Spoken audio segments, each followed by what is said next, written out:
"Are you sure you've had enough, Gilbert?" said Mother, her French accent skipping the T from the end of my name. A forkful of meat hovered above the joint. "Quite enough, maman," I said. "Zut alors, this it," she said. Chestnut ringlets sprang out from where she'd combed her hair straight from a middle parting. She lifted her heavier curls at the back and fanned her neck with her hand. I sympathised. I had the same curls as she did, and they clung hot to my head. Maman seemed in no great hurry, but for me Sunday lunch seemed to last forever. It was hardly the weather for roasted meat, but Hugh Hartwell, who happened also to be my Latin master, had taken to delivering a ridiculously huge joint every Sunday morning. Unfortunately for me, he'd also taken to delivering himself to help us eat it. Master Hartwell had to be about the only person in London not bothered by the heat. He had a long face, some might call handsome, and wore his wavy pale hair brushed across his ample forehead. He reminded me of an amiable horse that was a little too proud of itself.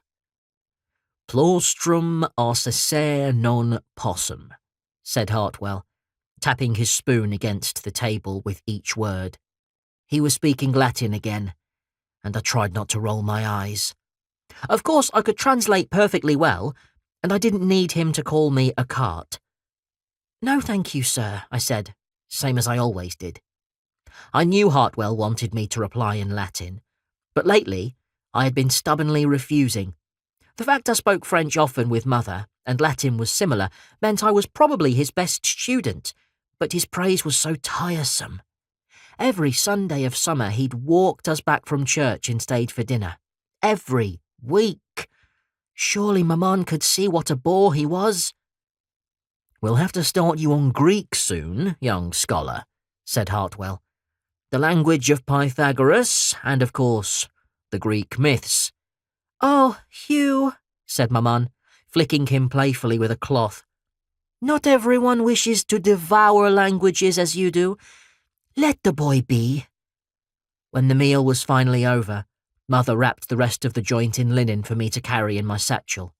There was always plenty of leftover meat for me to take to my grandparents on Pudding Lane, and invariably I would stay the night there. Hugh Hartwell patted the case of his loot in a way I found almost threatening, but Maman was smiling with her eyes at him, and I hadn't seen that expression since the plague took father.